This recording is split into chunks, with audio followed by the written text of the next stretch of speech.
What am I waiting for? Just wait for it to go red. Oh, okay. Now go. It's ready. Okay. I'm just going to take control for a second. Okay. So, hi everyone. Thanks for coming. Welcome to the first teaching things of the year for you guys. So I'm just going to do a quick intro. And Jess and Rojah will do today's session. They've got a fantastic session coming up. But basically, you guys have never had a teaching things session before. So basically what it is just like 1 hour every week. We're going to do it on Thursdays at 6. Somebody is going to teach you a topic. It'll be most of the people that are teaching you are 5th years. So it'll be a mix of like Rojah, Jess, Niraj. You can basically read the slide.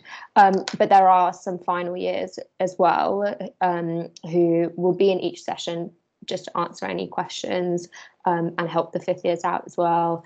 Sometimes if like timetables are busy, we'll teach you guys as well.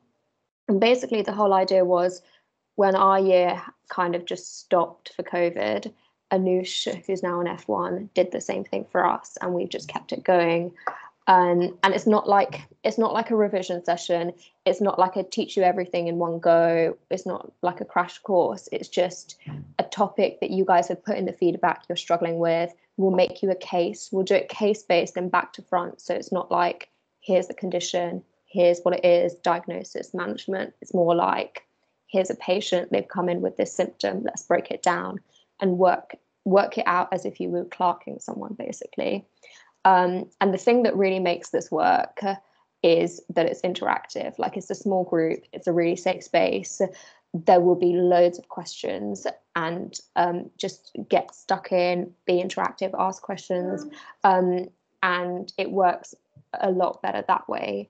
And as I said, like, everything we teach you is based on your feedback. So there'll be a feedback form at the end. We don't use it for anything other than to just like know that you like our teaching style, for any ways that we can improve, and then just topics that you want. And I know Thursdays at 6 is quite rigid, so if you do want to attend anything else, you can't make every week, that's absolutely fine. We have a YouTube channel, everything's recorded. Everyone can just watch those videos. Same with the slides, they go onto a drive. I'll post the link on the Facebook group. It's all on the Amnesty as well, so everything's open and available. It's completely up to you. But we do this for you guys. So that's my spiel over. I'm going to let Jess and Rojah take over. Izzy, did you want to say anything else? No, I'm good. Yeah, I think we can leave it to Jess and Rojah. Izzy and I are basically here because we're going to do all the admin. So we'll be doing the posting and the like organising the sessions. So we thought we should say hi to you guys on the first one. But yeah, cool. Okay, I'm going to mute myself now. Okay, I've taken control.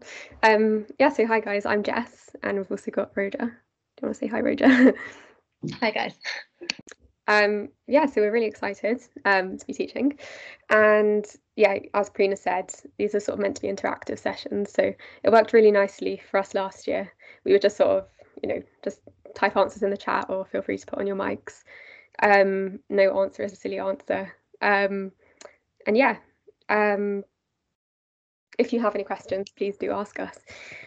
So I thought we'll give kind of a brief intro before we actually go on to the chest x-rays, because I know the start of 4th year can be quite overwhelming, I think. So Anoush, who set up these sessions, showed us this diagram last year. I think it quite nicely sums up exactly what happens in 4th year. So it's different to preclinical years in the sense that you're starting on completely different modules to your friends, and you have like a different knowledge base at the start, but by the end, like, things will even out. And don't be put off if you feel like other people know stuff you don't and all that. I think something else really nice about these sessions is that as much as possible we will try to make them sort of applicable to a lot of different modules and specialties, but I found it really helpful that we were sort of introduced to conditions from other specialties we hadn't yet gone on to, which made those concepts a lot less foreign when we actually did go onto those modules. Yeah, so we know it can be overwhelming. It does feel like there's a mountain to climb in terms of the amount of information you're going to need to learn, but your confidence will grow really quickly. I think the first term is definitely the hardest. because you've not really necessarily figured out your what works for you in terms of learning, but things will get easier. And I think sort of the best thing that you can do on placement really is just speak to as many patients as possible, take histories. I think also when you've kind of built a rapport with the patient, you can examine them. They'll be quite happy for you to do that. And then, try and find one of the junior doctors and present to them, because I think, when you ask, like, can I present this case to you, you'll definitely get some teaching, some feedback, and that's also really valuable to kind of help you develop your skills. And if you're going on to quite a big specialty, just focus on the most important conditions first, because it does feel like there's a huge amount that you're going to have to learn. But just think, what am I most likely to see on the wards? What's most important? And just start there. I also just quickly wanted to go over what a differential diagnosis is, because this is probably one of the most important things you'll need to know in 4th year. Does anyone want to feel free to put in the chat if you can sort of tell me, like, what is a differential diagnosis? What's the point? Or have a think to yourself if you don't want to. But we'll just give it a minute.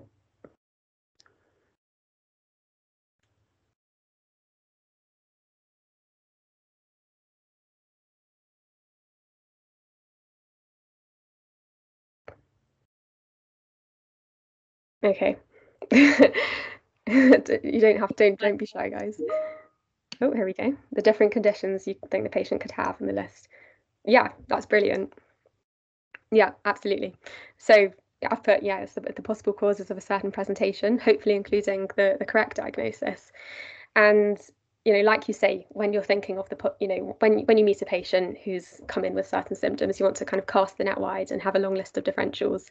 And through speaking to them, getting a history, doing investigations, you're going to narrow down that list until hopefully you do find the right diagnosis, but that doesn't always happen. And I think it's really important to also sort of organise your differentials methodically.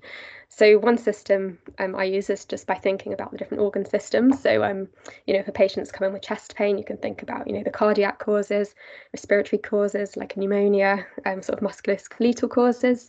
You can get costochondritis, which can cause pain, and so on. Or hopefully some of you have heard of the surgical sieve. Sorry if you have, I'll quickly just put it up here because I think it's a really useful tool to just have at the back of your mind when when you're meeting a patient, or when you're on a ward round with a consultant who's quizzing you about what could be going on. So we've got the vascular causes, infection or inflammatory. I think infection's always a good answer if you think about just COVID, the COVID vaccine, post long COVID. Between that, it can cause just about any symptom. We've also got like trauma, toxins, autoimmune, metabolic conditions, iatrogenic, so any kind of harm caused by medical practice or surgery, idiopathics when we don't know what's going on, neoplastic, so cancer, congenital conditions, degenerative or drugs, endocrine, and then functional, so when we have no organic cause. And I think it's really important to remember as well, common things are common. And in 4th year, I think you're sort of expected to just recognise, the most important conditions, quite typical presentations. And, the simplest explanation is usually the best one. And you also need to, think about ruling out dangerous conditions. So when you ask a history, you need to sort of learn what the red flag questions are going to be for that presentation, and think, what are the most important investigations we need to do to rule out anything that could be dangerous. Okay, enough of that tangent. We'll actually go on to the chest x-rays now. So I'm going to first be going over the kind of structured approach to presenting a chest x-ray, and then Rojah will be going over some cases after. And if at any point you've got questions, please do put them in the chat. So first of all, another slight tangent, some food for thought. Has anyone, just have a think, how much do you think performing a chest x-ray costs the NHS? Feel free to put in the chat if you've got any ideas, or just think to yourself. I think it's quite important as well, when you're going to be an F1 doctor and you're organising, sort of ordering investigations, you do need to think about sort of the pros versus cons each time.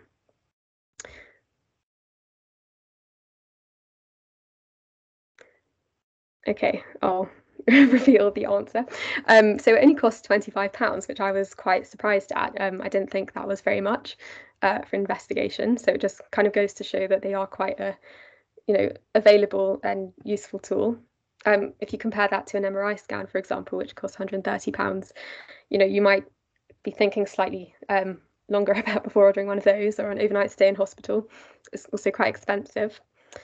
And I think another question to also think about is the amount of radiation exposure these different sort of investigations expose you to, because I think some patients can be a bit nervous about being exposed to radiation. They think it might increase their risk of cancer and all of that. Again, I'll give you a few seconds if you want to put any answers in the chat, or just have a think to yourself.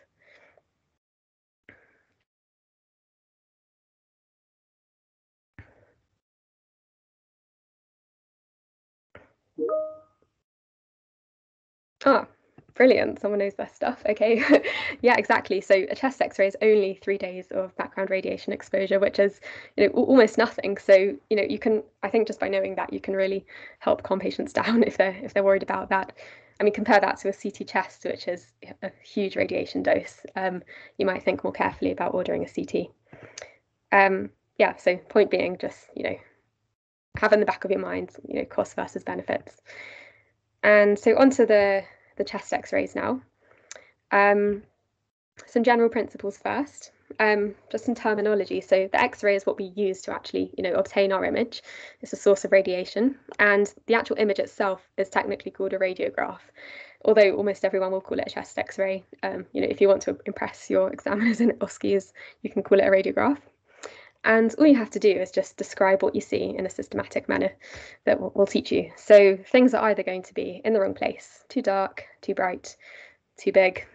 At least in my eyes, I think that's pretty much all that can go wrong. So they are quite simple. Oh, let's pretend I didn't just reveal that. Okay, so I was going to ask, what's the first thing we always do if you're presenting anything? So whether this is imaging, bloods, any form of data, history, you always, I've kind of told you here, you always want to sort of give the patient details first. So can you think, what sorts of things might you want to kind of have in your opening couple of sentences?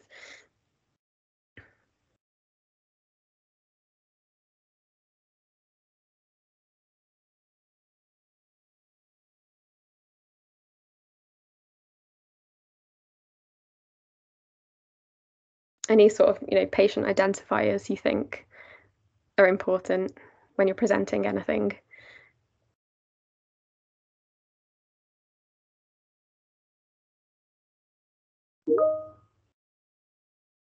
Yeah, perfect. So first of all, I would say this is a chest radiograph of, Mr. or Mrs. X.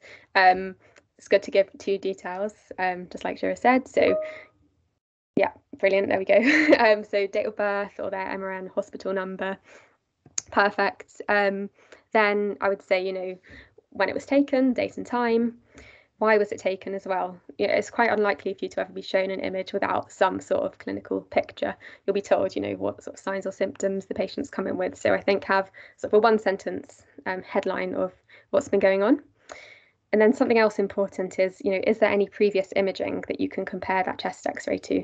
If you're in an OSCE or something, there probably won't be, but on the wards, it's really important to look back and see if that patient's had any sort of recent chest X-rays or in the past. So you can see, either what their baseline is, or are they improving or getting worse. So after that, we need to assess the technical quality of the film. I don't know if you guys have come across RIPE.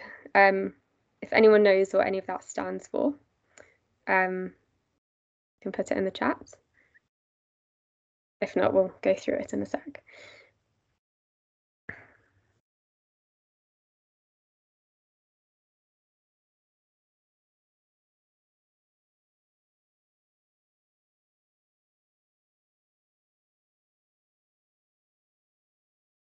Okay, that's good, because we'll go through it now. So the R is for rotation, the I is for inspiration, P for projection, and E for exposure. So any chest X-ray, you're going to want to assess these 4 things. And it's really important to assess the quality, because that, you can only really sort of accurately interpret an image if it's of good quality. So you need to sort of bear these things in mind. So the first thing that we would say is we're going to look at the rotation. So ideally, you want a patient sort of exactly, perfectly centered. And to tell if there's any rotation, what you need to do is you need to look at the vertebrae. Right down the center, you'll see the spinous processes. Does that pointer work? Hopefully. And essentially, just these spinous processes need to be in the center of the clavicles. So essentially, distance x needs to equal distance y. So there's a little bit of rotation here, but it's pretty good. So it's as simple as that. You can just say there's no rotation. And the next thing we do is we look at inspiration. So ideally, you want the patient to have taken a nice deep breath in, because when we breathe in, the lungs expand, you'll get a better view. So we say that the inspiration is adequate if we can see 5 or 6 anterior ribs or 8 to 10 posterior ribs. So I think some people in our year, well, also me at a point, got confused at which ones are posterior, which ones are anterior, and I think it can be quite simple. So here the numbers are labeling the posterior ribs. So if you just think about the anatomy, the posterior ribs come off the vertebrae at the back and they come off at a right angle. So you can see here that these posterior ribs are coming off pretty much at a right angle and curving round, and then the anterior ribs are these sort of very curved ones over here, and the anterior ones also kind of spaced further apart because they curve down in that way. So yeah, just count the ribs and say inspiration's adequate. Also at this point, just check you can see the apices of the lungs. So at the top, both the costophrenic angles, so down here by the diaphragm, and the lateral rib edges, and you're good to go. So we then look at the projection. So is it a posterior anterior or anterior posterior? Or you probably won't be shown a lateral one. But out of these two images here, can anyone tell me which one is the PA, which is the AP? And as a bonus, why? Again, not to worry if you don't know, we'll explain it in a sec.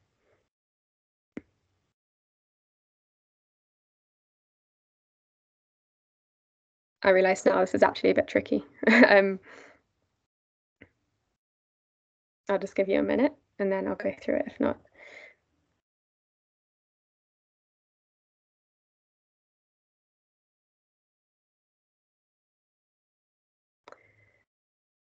Okay, so no problem, I'll explain. So here, the one on the left is posterior anterior.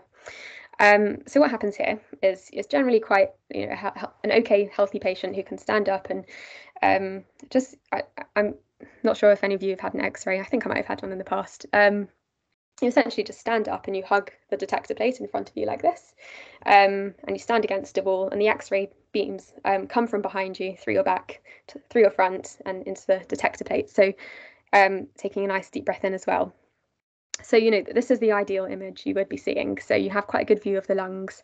The scapulae are out of the way, which is another way you can tell it's PA. I'll show you in a minute where I've drawn on the scapulae, but essentially because your arms are like this in front of you, hugging a plate, your scapulae move, so they're not blocking the lungs. And it looks like a kind of tall and thin picture.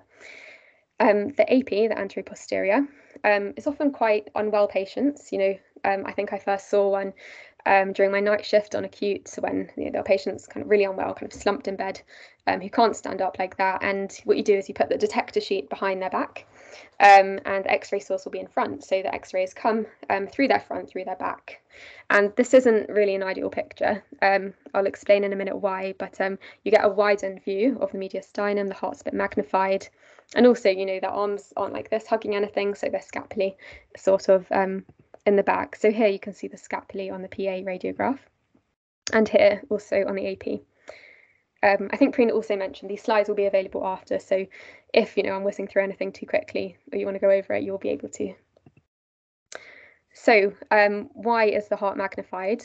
Again, feel free to zone out if this won't help you to understand, if you don't want to know, but I find it sort of helps to understand when you can picture things. So with the AP, we've got our unwell patients slumped in bed with the detector plate in front of them, behind them. The X-ray source comes through their front, through their back, and because the heart sits further forward in the kind of chest cavity, and it's closer to the X-ray source, it's going to be magnified. So if you just think of it as, so I think of it as if the X-ray source is a lamp, and the heart, the heart's our red object over here. And the closer it is to the light source, the bigger the shadow. You can think of it just like that. So with the PA, the X-ray source comes from behind the patient, and then their heart's further away from the X-ray source, so you don't get such a big shadow. If that didn't make sense, feel free to ask. I can repeat it again. But if not, we'll move on. And again, feel free to ignore that. You can just remember it as in, usually they'll have a label on, like this PA1 does over here. So yeah, don't worry. And then the last thing for the quality is the exposure. We just need to check that we can see the vertebrae behind the heart. So in the interest of time, I'll just say that this is quite good exposure. You can see the vertebrae here, that this one is underexposed, there's too much white. And then on the right here, we have an overexposed film, that there's too much detail. That's it. So the next thing that we do after we've been through our patient details, technical quality, we go through our sort of structured interpretation. So this is the ABCDE mnemonic. So A is for airway. Again, I'll go through this. We look at the trachea, the bronchi, the hilar structures. B is for breathing, where we look at the lungs themselves and the pleura. C for cardiac, we look at the heart, the size and the borders. D is diaphragm. Look at the bones, soft tissue, any sort of lines, tubes, valves, pacemakers. So A for airway. Just essentially just look at the airway, just follow it down. Look at the carina where it bifurcates into the bronchi. And, ideally the trachea is central. There are some conditions that can cause it to deviate. So we need to, say whether or not there's any tracheal deviation. So again, this is why assessing the quality is so important, because if a patient sort of slumped in bed, their trachea might give a false appearance of being deviated. So again, you can read through these in your own time, and if you've not started respiratory yet, you might not know what some of these are. Don't worry, you will come across them. But essentially, things can sort of displace the trachea towards the lesion, away from the lesion, or mediastinal masses can sort of do their own thing. But basically, the trachea moves to the side of reduced pressure. So if we think about, the causes displacing towards the lesion, so if you've got collapse of a lobe or a lobectomy, removal of a lobe, removal of a lung fibrosis, there's reduced pressure on that side. So, if a lung's been removed, there's reduced pressure in that half. So because of, volume expansion, the trachea will move towards that side. Whereas if, so a large pleural effusion is where you've got a lot of fluid in the pleural space, or a tension pneumothorax. Again, don't worry about this at the moment, but we'll come across these later on. But if there's sort of loads of air being forced, sort of going into the pleura and it's got nowhere to go, that kind of pushes the trachea away. Anyone want to have a sort of guess at what's going on here? You can see that the trachea is being deviated.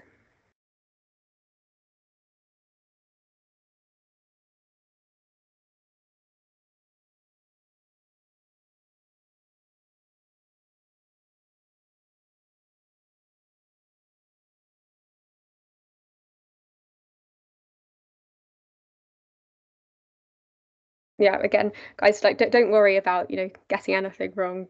All contributions are good, but I know it can be a bit scary. So this is a left pneumonectomy, which means that the left lung has been removed. So there's reduced pressure on that side. So sort of, and then there's the normal pressure on where the normal lung is. So the trachea kind of moves to the side of reduced pressure. Then just check the bronchi, check the hilar.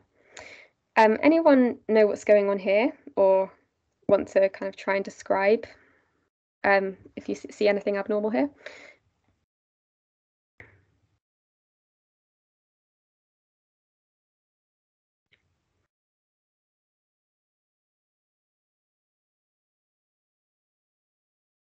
I know this is probably quite hard as well if you've not done your rest placement yet, but chest x-rays are quite an important skill to know, which is why we're teaching them early on. But this is something called bilateral hilar lymphadenopathy. So just around the hilum of the lungs, you've got loads of lymph nodes, and certain things can cause those to enlarge. So our two sort of classic causes for exams to know are sarcoidosis and TB. So if you can see, so this is the hilum here. It's just much whiter bigger than a normal chest X-ray. Also, lymphoma, metastatic disease, infection can also cause this. By contrast, anyone sort of want to have a go at what's going on here? Any abnormalities you think you can see?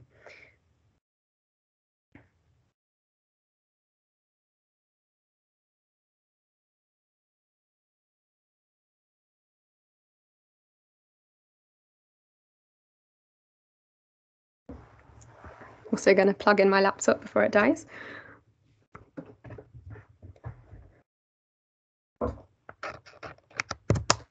We don't expect you guys to know all of this Yeah. right away, but literally, even if just anything that seems abnormal, and if you get it wrong, this is again a safe space.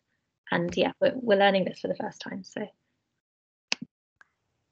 In the interest of time, I think I'll just explain. So yeah, here it's quite similar to what's going on the other side, but it's asymmetrical. On here there's like more lymphadenopathy than on the other side. So if you have this, the sort of classic cause is malignancy, for exams, lymphoma, metastatic disease, also TB and other infections. Anyone who might have been eagle-eyed might have seen that actually this chest X-ray has sort of got a right breast missing, because this was caused by breast cancer. It's metastatic lung disease. Again, you probably won't be showing something like that. We'll just go on to breathing now. So you just look through the lungs. Can you see anything abnormal? So rather than talking about lobes when we describe chest X-rays, we look at the zones, so upper, middle, and lower on each side. And we do this because sort of the fissures in the lung, they don't sit in a nice horizontal plane. It's quite tricky to tell what's in what lobe. So it's way better to comment on what's in the different zones, and that also makes it quite objective. So look and see if you can see any opacification or increased shadowing. What this means is, can you see any area of sort of increased whiteness, increased density? This is a normal chest X-ray, so you can't really see any here. Also, just check that you can see all the lung markings as normal throughout the lungs. I've written in the notes for these slides, you can read after, that if the lung markings aren't present everywhere, that's a sign of something called a pneumothorax, and we can go through that in a case later. Also, just have a look at the costophrenic angles down here, because if you get a pleural effusion, which means fluid in the pleural space, there'll be sort of blunting of these angles. They won't be that nice sharp angle, they'll be kind of flat. You'll see like a meniscus, a fluid level. Yeah, so that's it for breathing. And I think something also that is useful to go through is how to describe any sort of pathology that you might see. So like I said before, the word opacification, it just means an area of whiteness, essentially. So there's many ways you can say an area of whiteness: increased density, opacification, increased shadowing, increased whiteness, all means the same thing. You might have heard of the term consolidation as well. This is something different, which I will explain soon. And I think I should probably just say this rather than asking, because we don't have so long. But when you're looking at, when you see anything abnormal, you need to think you need to just describe it in as much detail. So think, where is it? Is it in both lungs? Is it in one lung? If so, whereabouts? Which zone? Is it focal? So is it in one place, or is it widespread throughout the lungs? What's the sort of shape? So is it round, patchy, reticular, which means net-like? Again, I'll show you soon. Or can you see lots of small nodules? If there is some opacification, what are the edges like? Is it smooth or well-defined? Is it irregular? And comment on the size as well: large, small, varied size. So does anyone want to sort of just put some kind of descriptive terms for what you can see here? How would you describe the abnormality? And if anyone knows what the diagnosis is, what's going on, that's also great. So in terms of location, in terms of, I guess, shape, what can you see going on here?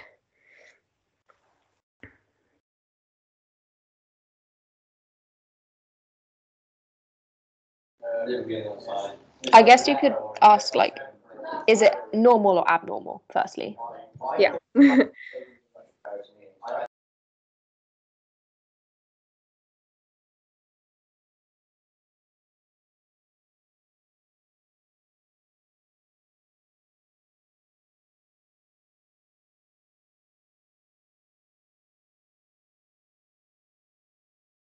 Okay, so hopefully you'll agree with me that this is slightly abnormal. It doesn't really look like the sort of normal chest X-ray we just saw. So the way words I thought to describe this. Oh, brilliant. Yeah, exactly. Oh, here we go. Yeah, amazing. Okay, sorry, I should have given you longer. That's perfect. All you have to do is just describe what you see. It's as simple as that. So I thought, with multiple small, bilateral in both lungs, widespread, shadowing, or I thought these are sort of nodular or rounds. You could say, the edges are slightly irregular. They're mainly in the middle and the lower zones, but they are sort of widespread throughout both lungs. That's literally all you have to do. Again, I've written in the notes, the diagnosis here is lung metastasis. So, when cancer spreads to the lung, it has this kind of characteristic appearance.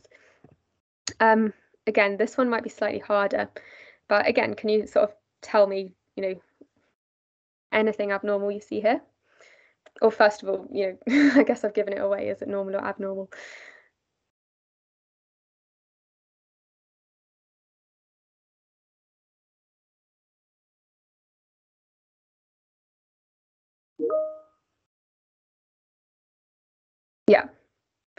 Yeah, that is abnormal.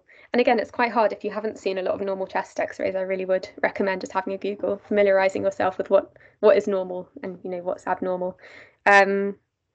So this one's a bit trickier. You've probably not seen something like this. So it's bilateral. I thought this is sort of reticulonodular shadowing. So what reticular means is like a net, like this kind of pattern.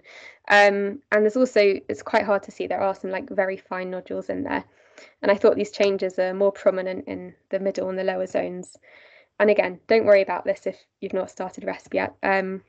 This is another example, sort of the reticular net-like pattern throughout the lungs. And the diagnosis here is pulmonary fibrosis, which is sort of scarring of the lung tissue. And this person had what's called an occupational lung disease. So if you're sort of exposed for a long time to things like coal, silica, asbestos, they can cause permanent lung damage. So that's what's happened here. I know we are short on time, so I'll just quickly flick through this. Consolidation, that's a term you might hear a lot on Mod A. What it means is that the alveoli and the small airways have been filled with a dense material, so they don't have air in them, they have something else. So this can be pus, like in pneumonia, fluid, such as in pulmonary edema, blood, it's in a hemorrhage, or cells, like cancer. So can anyone sort of notice or describe any abnormality here? Or if you know what this kind of characteristic sign is. And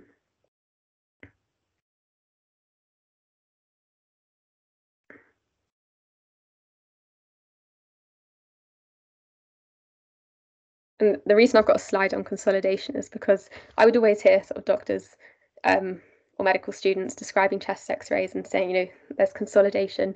And I thought this was sort of the same thing as opacification or, increased whiteness, but it does actually mean something else. It just means that the kind of small airways are filled with something else. Again, if you haven't seen this, it's quite hard to know what it is, so I'll just tell you.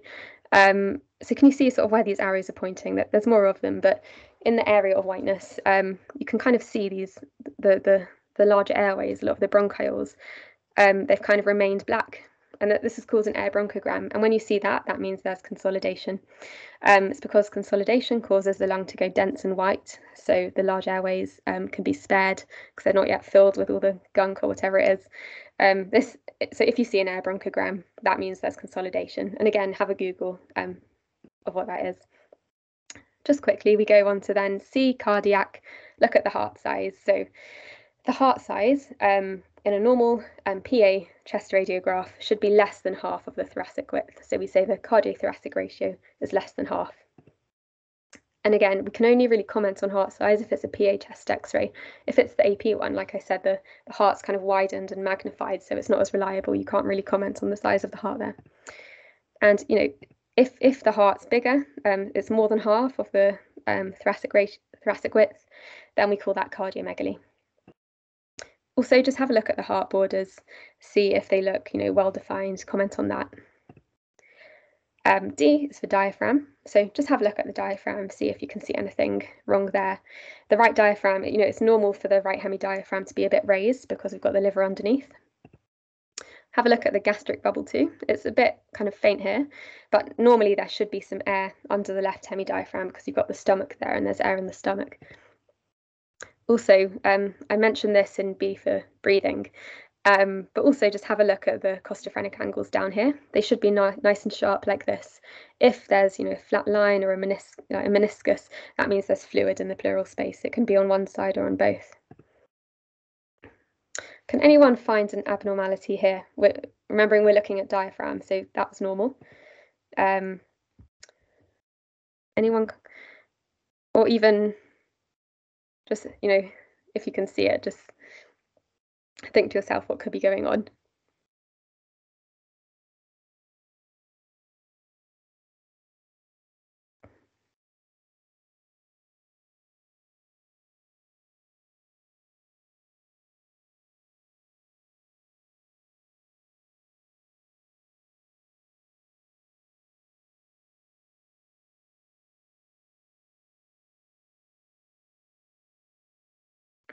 Again, this is a bit tricky if you haven't seen it before.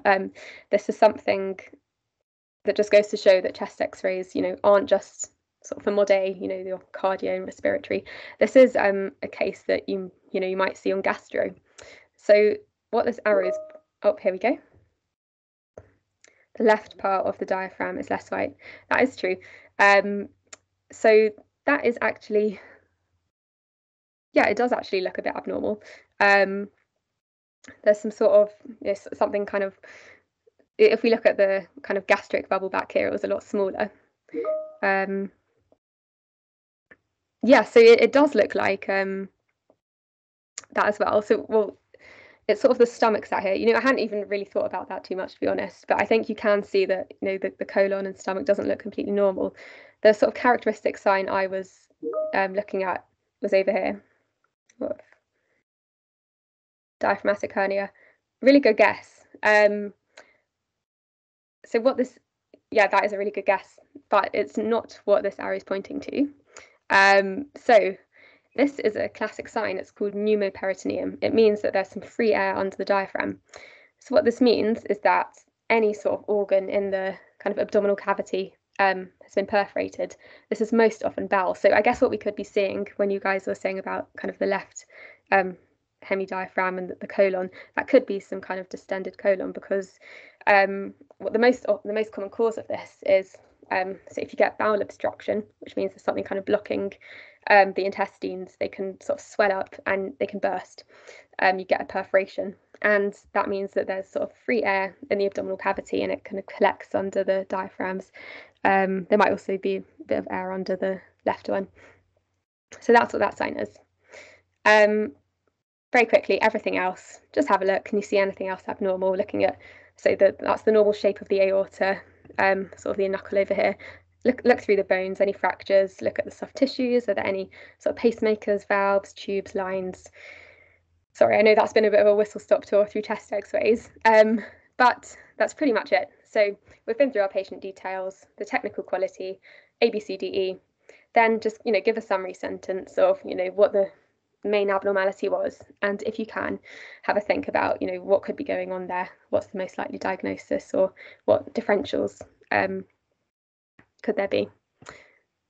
So that was all I had to say. We're going to post sort of the feedback form at the end. If you have to leave, it would be great if you could give us some feedback before. Here we go. Yeah, thank you, Izzy. Perfect. Yeah, we want to know what topics you want to cover next, what we could do to improve. So do let us know. But I'll pass on to Rojah, and we'll post the feedback form at the end. Yeah, thanks, Jess. That was a really good overview, I thought, of sort of the A to E format of presenting a chest x-ray. I know it's a lot of information, but you guys will get more accustomed to it and it will get easier, I promise. Yeah, so I've got a few cases. I'm just going to take control, Jess. Yeah. That's okay. Okay, great. So can everyone see that? Can you just nod your head, Jess? Yeah, okay, great. So you said yes. Okay, so case one. An 80-year-old man who has recently been hospitalized for a community-acquired pneumonia complains of shortness of breath, a non-productive cough, and chest pain. So on examination, there was dullness to percussion at his right lung base with reduced breath sounds in this area and also reduced chest expansion. So a chest x-ray was performed as part of his workup. So this is his chest x-ray. I'm just going to move on to the next slide. So just from the offset, does anyone want to just post what they think could be going on, whether it's normal or abnormal, just in the chat?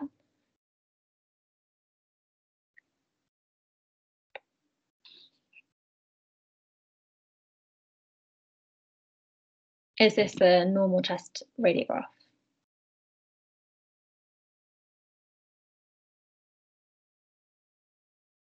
Yeah, good. Yeah, it's abnormal. Yeah, Manat, well done. Why do you say that? Could you explain a bit further?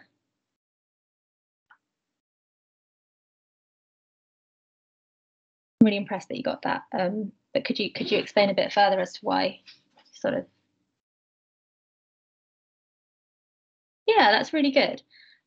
So well done, you got the diagnosis, but we're just going to go through the A to E sort of format before we go on to, I'll explain a bit more about pleural effusion for anyone who hasn't heard of it. So can someone post what they think about the airway? It can literally be like 2 words, 1 word.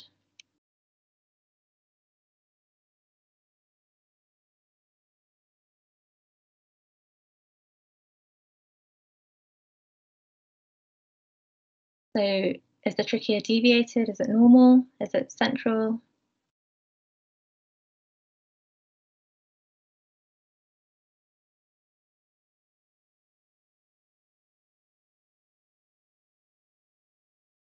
Okay, I'll just go through for this.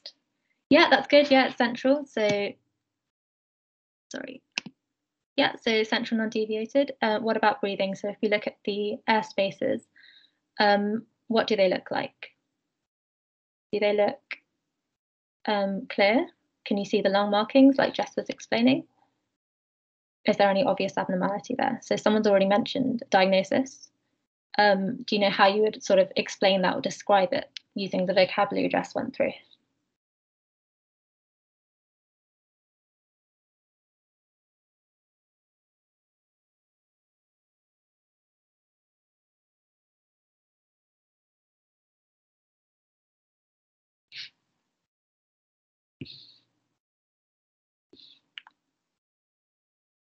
Okay, no worries, I'm just going to move on. So the lung markings are obscured by opacification in the lower right zone with a meniscus clearly visible here, and that's there in the red circle.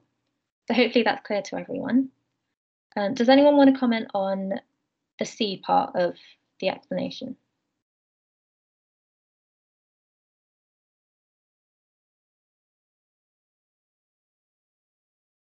Does the heart look like a normal size?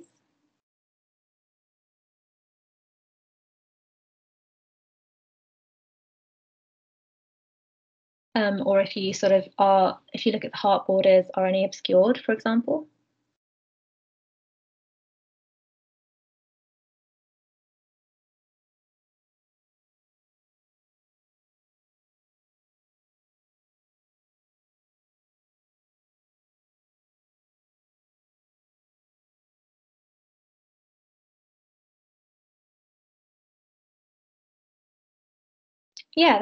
Yeah, that's perfect, guys. Well done. So yeah, so you can say that the right heart border is obscured, and Shira, I'm sorry if I'm saying that wrong, but I really like how you used opacification. As Jess was saying, you should always use opacification if you're not quite sure what pathology is going on there. It's quite a general, safe word to use, and you won't be shouted at doctors for using it. So that's good. Sorry, I've just skipped on to D, but okay, the right cross-diphrenic angle is not visible. Yeah, sorry for skipping on to that. And can anyone see anything else abnormal with this picture? You can just say no if you don't think, or yeah.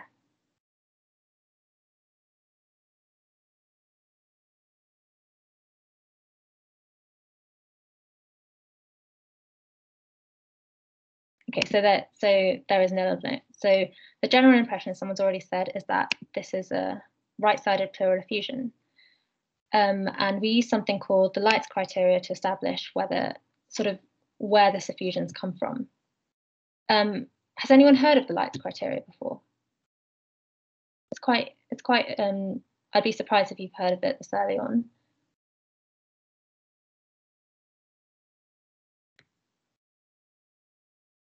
No. Yeah, I didn't think so. Fine. So we'll just go on quickly to pleural effusion. So a pleural effusion is basically when you get, well, actually, Manat, you said pleural effusion. Could you explain what that is? Would that be possible?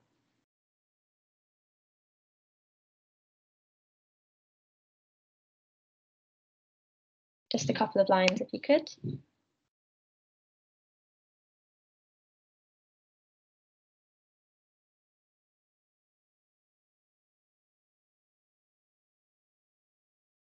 That's quite a lot of pressure to put you on.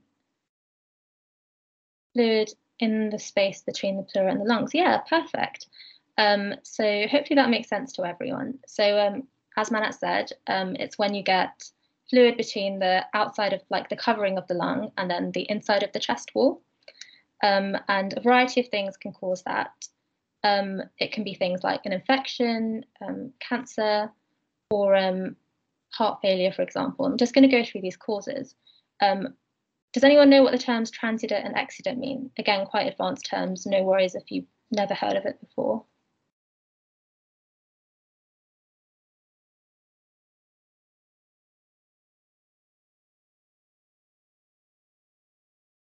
Okay, I'll just go on to explain. So when someone presents with a pleural effusion, and that's seen on the chest radiograph, what we tend to do is sort of take away a little bit of that fluid and then send it for pH, protein, lactate dehydrogenase, cytology, and microbiology.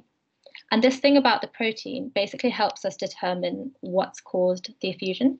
So if there's quite a lot of protein in that fluid, that sort of suggests that there could be something inflammatory going on, because the only way for protein to get into that fluid is if the capillary membrane has become a bit leaky. Does that make sense to everyone?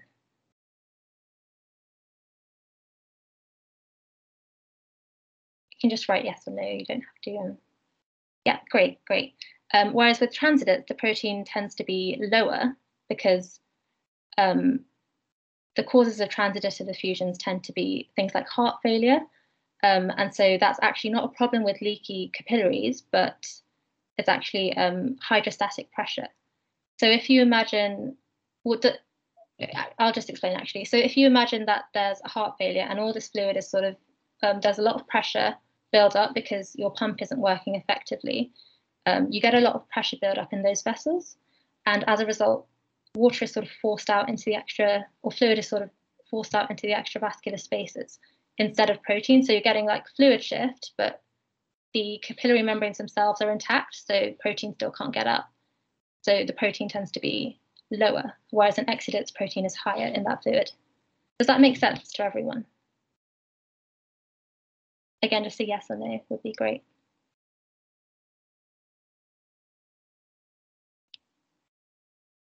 Yeah, great. So I'm just going to go through some causes now. So, yep, so we said heart failure, low albumin. So albumin is sort of a protein that's in our plasma that sort of helps to keep water in. And when we have lower levels of albumin, such as in liver disease, because the liver helps to produce albumin, and nephrotic syndrome is a kidney-related syndrome where you sort of lose your protein because your kidneys get sort of damaged, and also malabsorption, so you take in you don't have enough nutrients.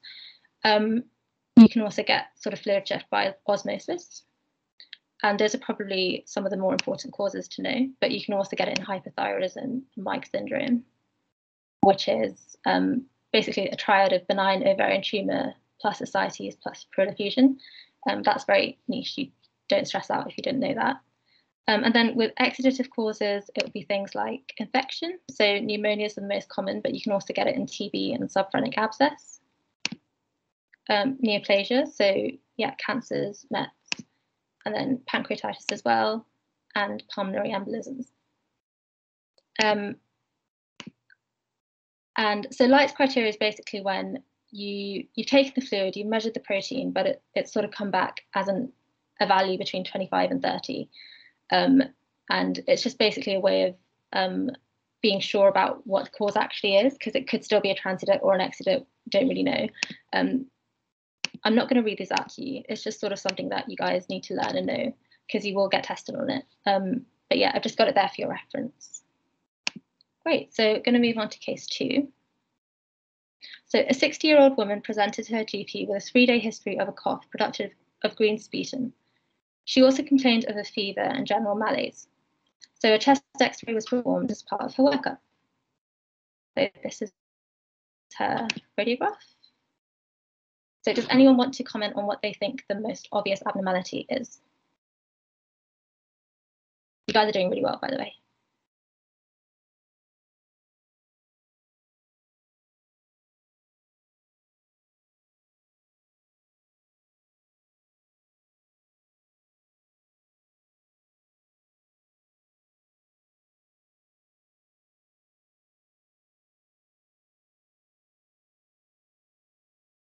Or could you describe anywhere on that radiograph where you think the abnormality could be, even if you don't know what it is? Anywhere that looks a bit funny.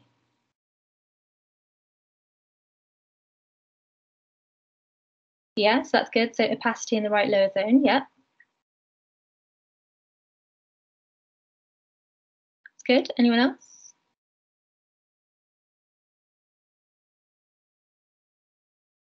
Okay, just in the interest of time, I'm going to skip ahead. So, so the trachea is central non-deviated here. In terms of breathing, there is consolidation of the right lower zone with air bronchograms. It's a bit tricky to see, but well done, Ryan. You really get to spot that the abnormality was there. Then in terms of C, so both heart borders are visible and there's no cardiomegaly, no mediastinal widening. And this is sort of key to understand as concept. So if the right heart border was obscured, this would implicate the right middle lobe. I should have asked this the other way around. I realized I've done it backwards. But so can anyone tell me where anatomically they think the pathology might be, given that I've already told you if the right heart border was obscured, this would implicate the right middle lobe. And we know that there are 3 lobes in the right lung.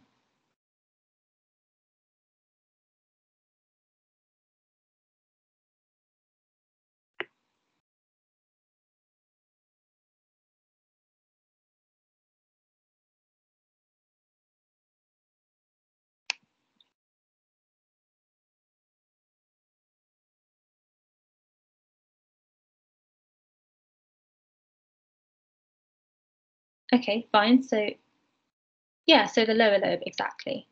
So I'm just going to skip ahead. So opacification in the right lower zone obscuring the right hemidiaphragm, yeah.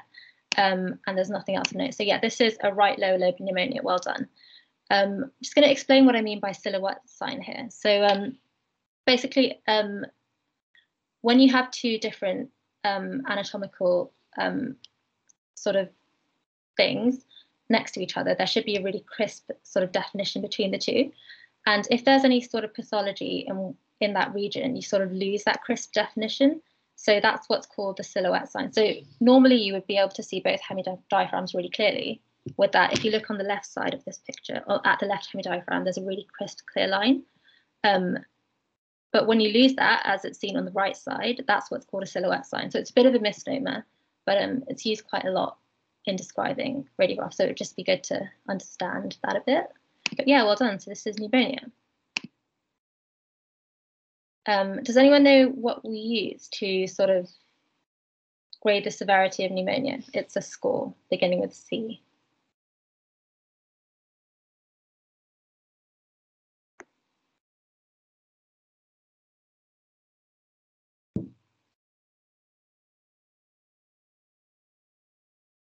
Again, we'll be very impressed if someone came out with this.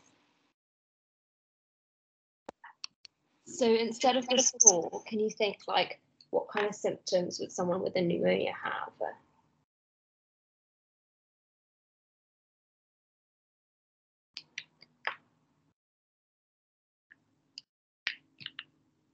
yeah, so in the vignette, so I described that the person was they had a fever, they had a cough productive of green sputum. So I'll just skip on to the slide. So we use a score called the Curve 65 to determine how severe someone's pneumonia is. And depending on what they score, that sort of guides what antibiotics we give them and via what route. So this is the table. You guys just need to know this really well. And so, okay, so a low risk would be a score of 0 to 1. And so that's sort of home-based care, and you treat with amoxicillin. That's normally just an oral antibiotic. An intermediate risk would be 2 or more, and that's when you're getting a bit more concerned. That would be more hospital-based care. And you would treat with IV until they can tolerate oral. And that's normally dual antibiotic therapy with amoxicillin and a macrolide like erythromycin or clarithromycin. And then high risk would be 3 or more, and that's sort of more intensive care assessment. So you would treat that with Comox, ceftriaxone, Pip/Taz, or and a macrolide. Comox or ceftriaxone or Pip/Taz. And this is normally IV. And for example, cephalosporin can only be given IV. So ceftriaxone can only be given IV.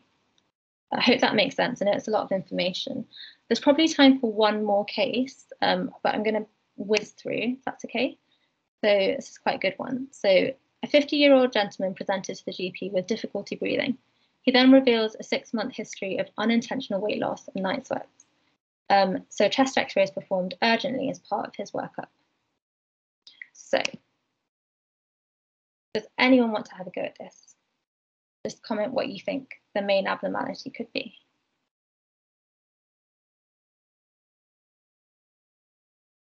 Or try and describe what you see using the framework that Jess taught us.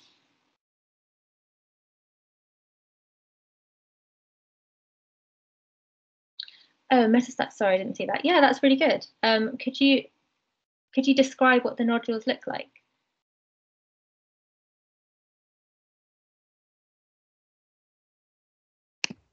Remember, you can talk about like shape, location, what zones they're in. Yeah. Okay, just because we're being a bit pushed for time, I'll skip ahead. But that's really good that you got that. So yeah, widespread bilateral, that's good.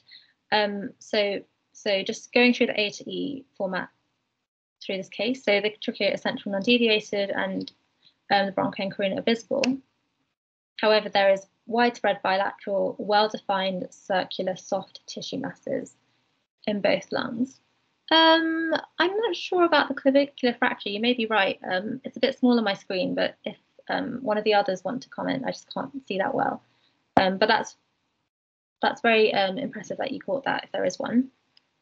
I think what you're seeing is like on the left clavicle, because the film is slightly rotated, there's like a gap between the spine. Actually, is there a pointer? Sorry. Yeah. Okay, yeah. So wait, Rojah, point to the edge of the clavicle. Okay, so that's the end of the clavicle. Mm-hmm. And then to the left of that, there's a gap before you reach the spine. And it does look like there's a fracture there, but actually what that is the rib behind it or underneath it, I guess, in the background. So it's not a fracture, but I can see where you're coming from with that. Yeah, well seen. Fine. So then in terms of C, so the heart borders and size are normal, but there is blunting of both slight blunting of both cardiophrenic angles. Yeah, so blunting of the left costophrenic angle, sorry.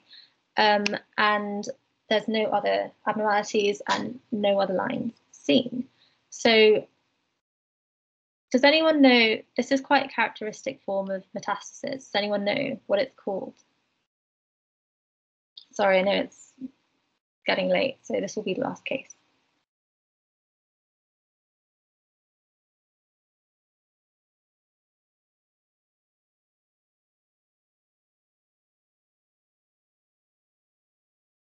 No, something that like a pirate ship would fire out at enemies at sea is like what the name is of these. Yeah, beginning with C.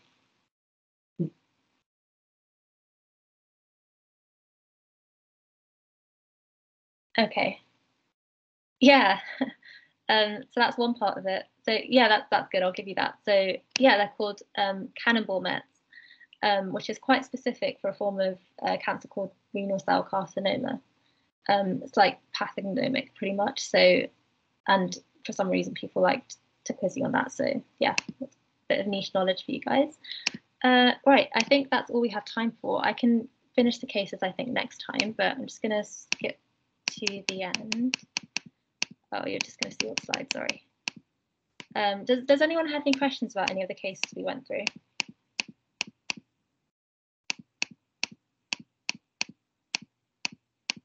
Because if not, then sorry, I'm just skipping through. Should we probably have time to do these last ones actually? Okay, I've just got 3 images at the end for you guys to sort of try and guess what they can see. So can anyone tell me what's in this first image?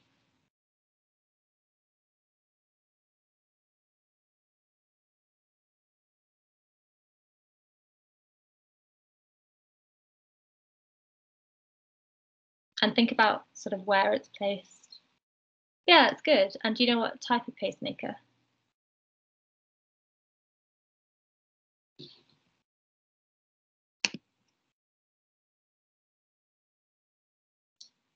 If you look at the leads.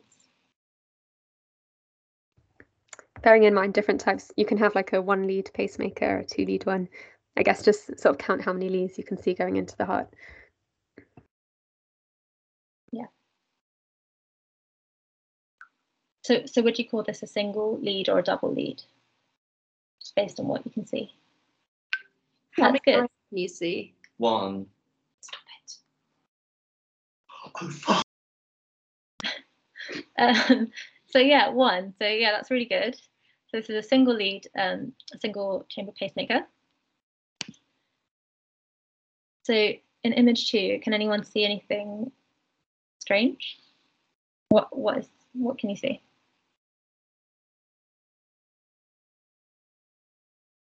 And if you look in the heart region, it looks a bit whiter.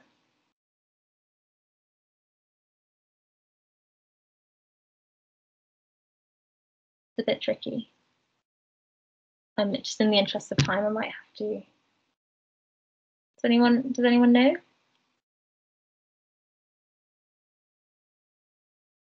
It kind of looks like they've swallowed something, but they haven't swallowed something, is what I would say with this. Like if your brain thought they've swallowed a ring or something, like that's not what they've done, but it does look quite similar.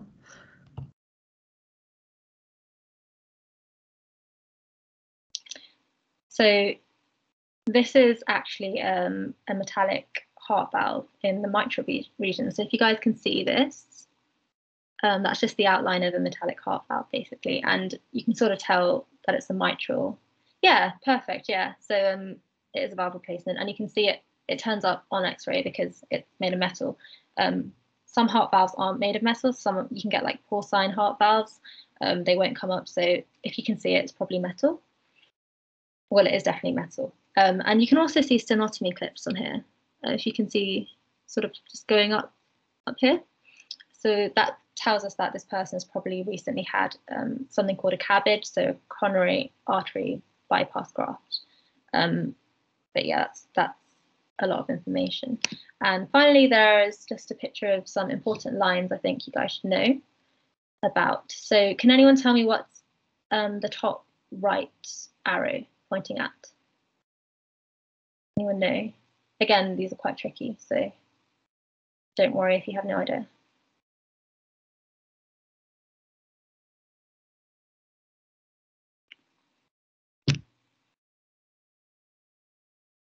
And if you sort of look, yeah, it's a really good guess.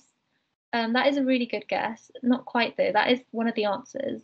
I was just going to say, if you look at where sort of the line is running, and if you look in the background, it sort of looks black. And what do you know turns up black on a chest X-ray? Maybe just use the pointer just to show what you're talking about. Yeah. Sorry. Talking about this, sorry. So if you can see just behind this line, it sort of looks quite dark. So we know that air turns up as black on chest X-ray. So this is the endotracheal tube. Yeah, well done. That's really good. Yeah, perfect, guys. Well done. Very impressed you got that, because I would not have been able to get that this time last year. So yeah, that's the endotracheal tube. You can see it going down the trachea. Just following the course. Okay, what about this arrow? Does anyone know what this is pointing to? This is much trickier. Yeah, that's really good. Well done. A bonus point. Do you know what vessel it's feeding into, Shira?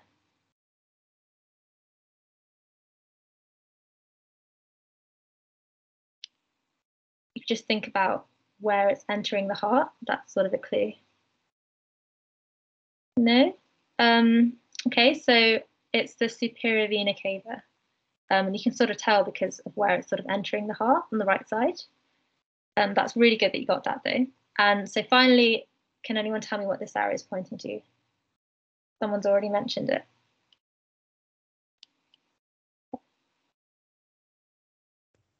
Again, I think just think about what kind of organ we said sits there and what kind of a tube is going to be going into that.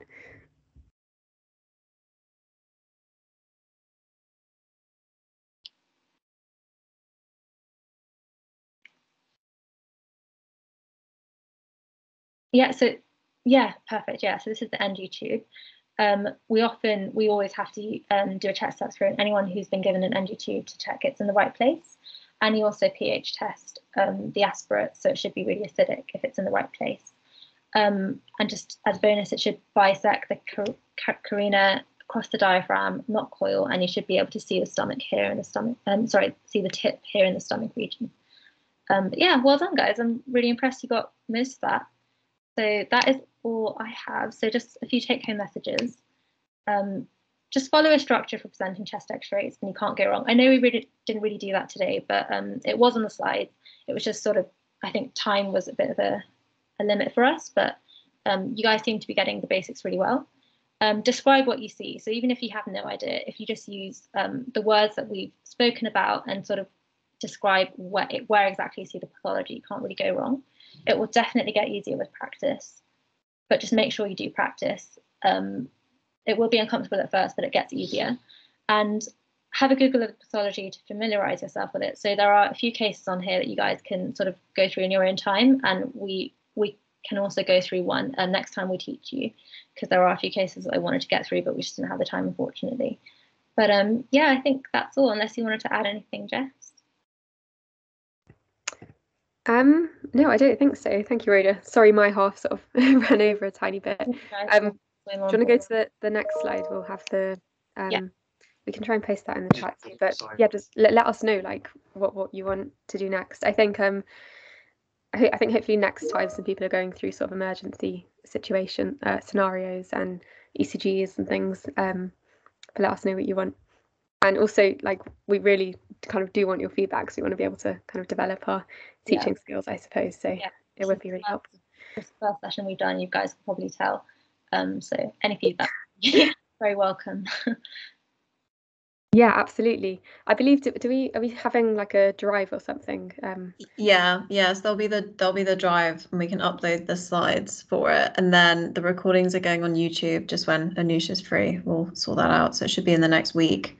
And so they'll be freely available to like watch back. And yeah, I think with fourth year guys, like you always have to remember that, you know, you'll get quizzed by a consultant, and that consultant has been doing their specialty for, you know, X number of years and seen hundreds of patients, and you can't know everything at this stage.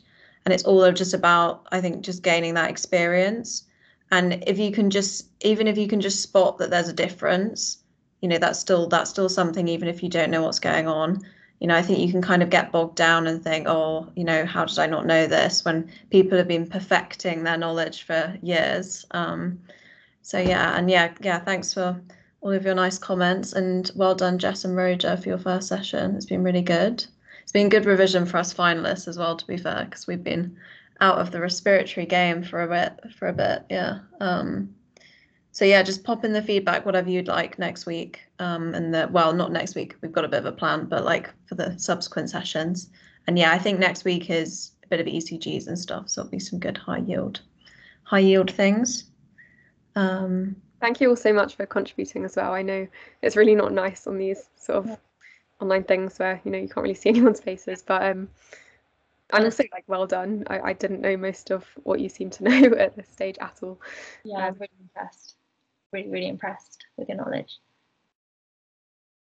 Cool, and have a good evening, guys. I will stop the recording.